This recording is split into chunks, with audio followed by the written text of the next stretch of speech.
मैं हूं मुजफ्फर भट्टी और इस वक्त मौजूद हूं प्रोग्राम राहदारी के साथ मारगला के दामन में। मेरे साथ इस वक्त मौजूद हैं सीनियर सहाफ़ी तज़किया निगार रहील नवाज़ सवाती साहब। इनसे हम जानने की आज कोशिश करते हैं। इन्होंने एक पोस्ट जो है सोशल मीडिया पे अपलोड की है जिसमें लिखा है कि सहाफ़ी की कम अज़ कम तनख्वाह 1 लाख रुपए माहाना मुकर्रर की जाए। तो हम इनसे जानते हैं कि ये इनकी सोच कैसे पैदा हुई, इस पर हम इनसे तफसीलात चाहेंगे। तो अभी बात करते हैं जनाब रहील नवाज़ सवाती साहब से। अस्सलाम वालेकुम। वालेकुम अस्सलाम। सवाती साहब, आपने ये एक पोस्ट अपलोड की है सोशल मीडिया पे जिसमें आपने ये मुतालबा किया है कि सहाफ़ी की कम अज़ कम तनख्वाह 1 लाख रुपए मुकर्रर की जाए। इसके पस मंज़र इसका क्या है? भट्टी साहब, बहुत शुक्रिया, आपने मौका दिया। असल में बात यह है कि अगर हम बात करें सहाफ़ी की, तो सहाफ़ी मुआशी लिहाज से सबसे ज़्यादा इस्तेहसाल का शिकार होने वाला तबका है हमारे मुल्क का। और इस वक्त जो मौजूदा सूरत हाल है महंगाई की शरह में जिस तनासब से इजाफ़ा हुआ है, हमारे सहाफ़ियों की, हमारे सहाफ़ी बरादरी की जो तनख्वाहें हैं वो उसमें उस तनासब से इजाफ़ा नहीं हुआ है। बहुत अबतर सूरत हाल है। हाँ, एक तबका ऐसा ज़रूर है जिसकी परसेंटेज बहुत कम है, 1, 2 या ज़्यादा से ज़्यादा 5% हमारे सहाफ़ी बरादरी के लोग होंगे जो मुतमव्विल हैं, जिनको उनके इदारे अच्छी तनख्वाह देते हैं। लेकिन जो मेजॉरिटी है, अक्सरियत है, वो मुतासरीन में है।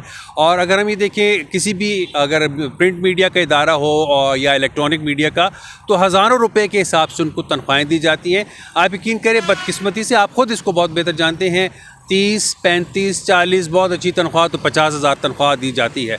आप मुझे बताएं, आज के इस दौर में एक सहाफ़ी जो कि किराए के मकान में रहता है, जिसके बच्चे स्कूल पढ़ते हैं, जिसने घरदारी चलानी है, दुनियादारी चलानी है, आमदोरफ्त करनी है, इस्लामाबाद जैसे शहर की अगर हम बात करें, पूरे पाकिस्तान में ऐसे मसाइल मौजूद हैं।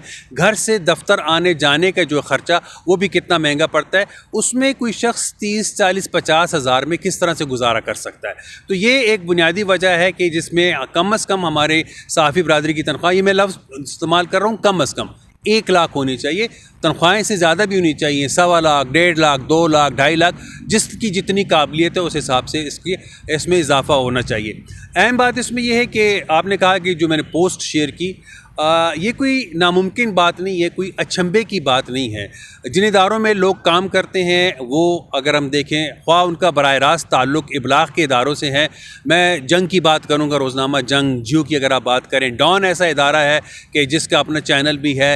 ये खालिसतन सहाफ़ती इदारे हैं। आज टीवी की अगर हम बात करें, बिज़नेस रिकॉर्डर से उनका ताल्लुक़ है। इसके साथ बहुत से ऐसे इदारे जो अभी मीडिया के आए हैं, जिनके मालिकान का असल काम ये नहीं है, वो कारोबारी लोग हैं और कारोबारों के साथ उन्होंने ये चैनल्स शुरू की हैं। तो आप जिन इदारों के कारोबारी जो अपने पहले इदारे हैं और उन्होंने सानवी तौर पर इबलाग़ को शुरू किया है, आप उनके कारोबारी इदारों की जाके लोगों की तनख्वाहें देखें और फिर आके इबलाग़ के इदारे की आप तनख्वाह देखें, तो हैरानी होगी कि उनका और इनका कितना फ़र्क है। तो कहने का मकसद ये है कि एक तो सहाफ़ी की ज़रूरत 1 लाख रुपया कम अज़ कम आज के दौर में है, जिसमें बचत शायद ना हो सके, लेकिन ये कि अखराजात किसी न किसी तरह पूरे हो सकते हैं। और दूसरा ये है कि 1 लाख रुपए इन इदारों के देने के लिए कोई मसला नहीं है। इन इदारों के मालिकान के, इनके ख़ानदानों के जो अखराजात हैं, वो दिन के लाखों रुपए ये लोग खर्च करते हैं। तो कुजा मतलब उनके लाखों रुपए दिन का खर्चा और महीने में किसी को 1 लाख तनख्वाह देना। फिर दूसरा पहलू इसका ये है कि आप देखें, जो इलेक्ट्रॉनिक मीडिया है, वहाँ पर जो एंकर्स हैं वो मिलियंस में तनख्वाह लेते हैं, 3 मिलियन, 4 मिलियन, 5 मिलियन, 6 मिलियन, यानी 30, 40, 50 लाख रुपए वो माहाना लेते हैं। तो मसला ये है कि वसाइल की जो तकसीम है वो गलत है। एक जगह आप 50 लाख देते हैं, आपको कुछ नहीं होता, और दूसरी जगह आपको 1 लाख देते हुए तकलीफ़ होती है। तो ये तरीक़ाकार और ये तकसीम गलत है। और मैं समझता हूँ कि 1 लाख रुपया आजकल कोई मायने नहीं रखता देने के लिए। हमारे जो डॉलर के जो तनासब से हमारे रुपए की कदर है उसमें बहुत कमी आई है, तो हमारी ज़िंदगी बड़ी महंगी हो गई है। इसलिए एक आखिर में मैं आपसे ये कहना चाहूँगा कि मुझे इस पर हैरानी सबसे ज़्यादा इस पर हुई कि इदारों से बात करना तो अभी तक दूर की बात है, हमारी अपनी सहाफ़ी बरादरी वो इस चीज़ को कबूल नहीं कर सकी। ज़हनी तौर पर सूरत हाल ये है कि जब मैंने एक पोस्ट की سینئر صحافیوں میں فوزیہ شاہد صاحبہ، انہوں نے جو ہے نا اس پہ بہت اچھا کمنٹ کیا. انہوں نے کہا بالکل. نوید چودھری صاحب ہیں، سینئر صحافی ہیں، ان معاملات کو سمجھتے ہیں، انہوں نے اس بات کی تائید کی. اور بہت سے سینئر صحافی، مجھے کچھ ٹیلی فون کالز بھی آئیں، مجھے واٹس ایپ میسیجز بھی آئے جس میں جو سینئر صحافی تھے، آپ یقین کریں، ان کی طرف سے کہا گیا تھا کہ یہ بالکل جائز مطالبہ ہے. لیکن بہت سے صحافی ایسے جنہوں نے تنقید کی، انہوں نے کہا کہ یہ ہو ہی نہیں سکتا، آپ نے ایک ایسا نقطہ اٹھا لیا جو پورا نہیں ہو سکتا ہے، اور آپ نے یہ کس طرف آپ چل پڑے ہیں. تو سب سے پہلے تو ہمیں اس کو ذہنی طور پر خود قبول کرنا ہوگا. آج کے دور میں کوئی ایسی ناممکن چیز نہیں ہے. ہم نے اس کو خود قبول کر لیا، اس حقیقت کو جان لیا، تو اگلے مرحلے میں ہم آگے بڑھ سکتے ہیں. آج ہم اس کام کو شروع کریں تو کسی مرحلے پر ہم اس میں کامیاب بھی ہو سکتے ہیں.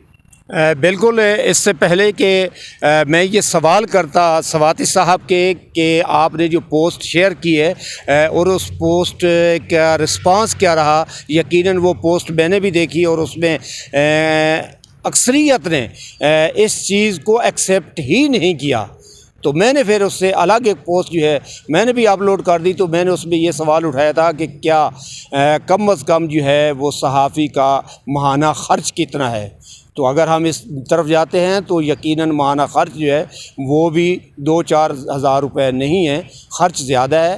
سوال یہ پیدا ہوتا ہے کہ جو رحیل نواز سواتی صاحب کی پوسٹ کا متن تھا یا اس کا کہنا تھا، وہ اس نے خالصتاً ایک صحافی کے لیے، لفظ جو صحافی استعمال کیا تھا اس کے لیے تھا، نہ کہ کوئی اگر پارٹ ٹائم میں صحافت سے منسلک ہے ان کے لیے تھا.